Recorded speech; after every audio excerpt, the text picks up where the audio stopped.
श्री राम जय जय राम। मंगल भवन अमंगल हारी, द्रवहु सुदशरथ अजिर बिहारी। जटा मुकुट सुर सरित सिर, लोचन नलिन विशाल। नीलकंठ लावण्य निधि, शोभबाल विधुभाल। सियावर रामचंद्र की जय, पवन सुत हनुमान की जय। हर हर महादेव की जय। बैठे सोह काम रिपु कैसे, धरे शरीर शांत रसु जैसे। पार्वती भले अवसर जानी, गई शंभु पहि मातु भवानी। जानी प्रिया आदरवती कीन्हा, बाम भाग आसन हर दीन्हा। बैठी शिव समीप हर साई, पूरब जन्म कथा चित आई। पति ही हेतु अधिक अनुमानी, बिहसी उमा बोली प्रिय बानी। कथा जो सकल लोक हितकारी, सोई पूछन चह शैल कुमारी।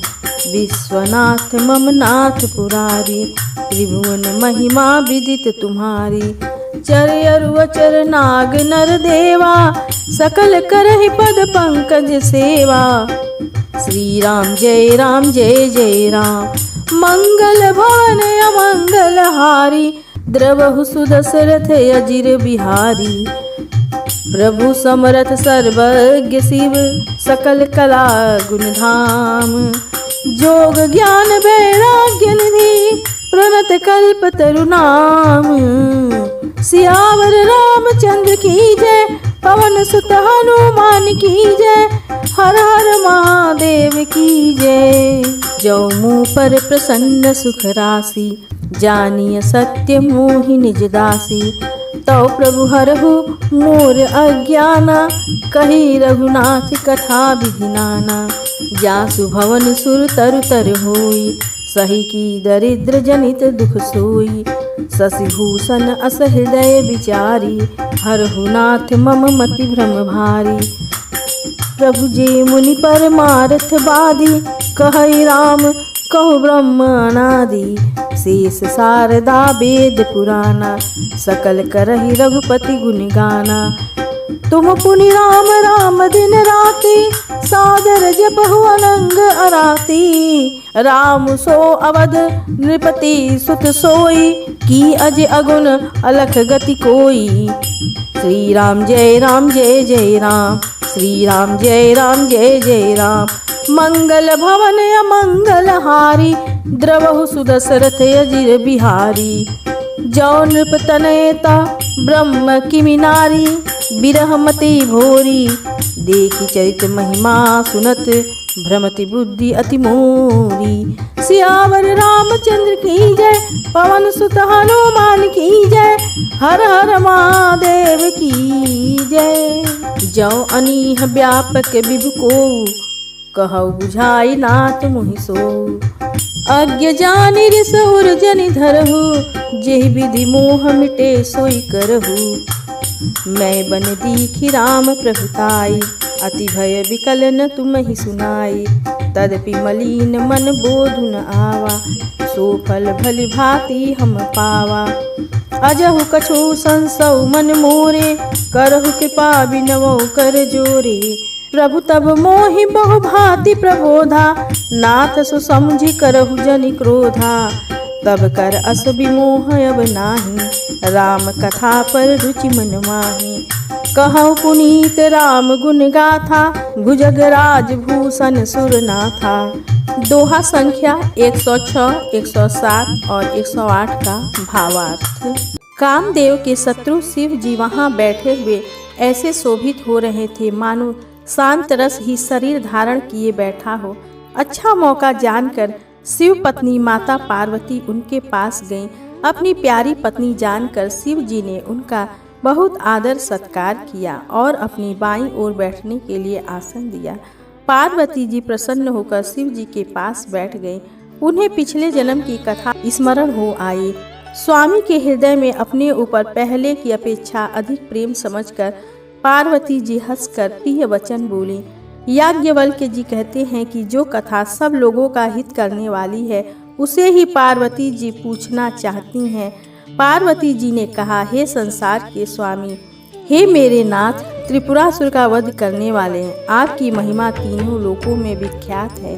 चर अचर, नाग, मनुष्य और देवता सभी आपके चरण कमलों की सेवा करते हैं। हे प्रभु, आप समर्थ, सर्वज्ञ और कल्याण स्वरूप है, सब कलाओं और गुणों के निधान हैं और योग, ज्ञान तथा वैराग्य के भंडार हैं। आपका नाम शरणागतों के लिए कल्प वृक्ष है। हे सुख की राशि, यदि आप मुझ पर प्रसन्न हैं और सचमुच मुझे अपनी दासी जानते हैं तो हे प्रभु, आप श्री रघुनाथ जी की नाना प्रकार की कथा कहकर मेरा अज्ञान दूर कीजिए। जिसका घर कल्प वृक्ष के नीचे हो वह भला दरिद्रता से उत्पन्न दुख को क्यों सहेगा। हे शशि भूषण, हे नाथ, हृदय में ऐसा विचार कर मेरी बुद्धि के भारी भ्रम को दूर कीजिए। हे प्रभु, जो परमार्थ तत्व ब्रह्म के ज्ञाता और वक्ता मुनि हैं, वे श्री रामचंद्र जी को अनादि ब्रह्म कहते हैं और शेष, सरस्वती, वेद और पुराण सभी श्री रघुनाथ जी का गुण गाते हैं। और हे कामदेव के शत्रु, आप भी दिन रात आदर पूर्वक राम राम जपा करते हैं। ये राम वही अयोध्या के राजा के पुत्र हैं या अजन्मे, निर्गुण और अगोचर कोई और राम है। यदि वे राजपुत्र हैं तो ब्रह्म कैसे, और यदि ब्रह्म है तो स्त्री के विरह में उनकी मति बावली कैसे हो गई। इधर उनके ऐसे चरित्र देखकर और उधर उनकी महिमा सुनकर मेरी बुद्धि अत्यंत चकरा रही है। यदि इच्छा रहित, व्यापक, समर्थ ब्रह्म कोई और है तो हे नाथ, मुझे उसे समझा कर कहिए। मुझे नादान समझकर मन में क्रोध न लाइए। जिस तरह मेरा मुख दूर हो वही कीजिए। मैंने पिछले जन्म में वन में श्री रामचंद्र जी की प्रभुता देखी थी, परंतु अत्यंत भयभीत होने के कारण मैंने वह बात आपको सुनाई नहीं। तो भी मेरे मलिन मन को बोध न हुआ। उसका फल भी मैंने अच्छी तरह पा लिया। अब भी मेरे मन में कुछ संदेह है। आप कृपा कीजिए, मैं हाथ जोड़कर विनती करती हूँ। हे प्रभु, आपने उस समय मुझे बहुत तरह से समझाया था, फिर भी मेरा संदेह नहीं गया। हे नाथ, यह सोचकर मुझ पर क्रोध न कीजिए। मुझे अब पहले जैसा मोह नहीं है। अब तो मेरे मन में राम कथा सुनने की रुचि है। हे शेष नाग को अलंकार रूप में धारण करने वाले देवताओं के नाथ, आप श्री रामचंद्र जी के गुणों की पवित्र कथा कहिए। आज की कथा में इतना ही। आगे की कथा से जुड़े रहने के लिए वीडियो के नीचे रेड कलर का सब्सक्राइब बटन दबा करके घंटी के निशान को दबा लीजिए।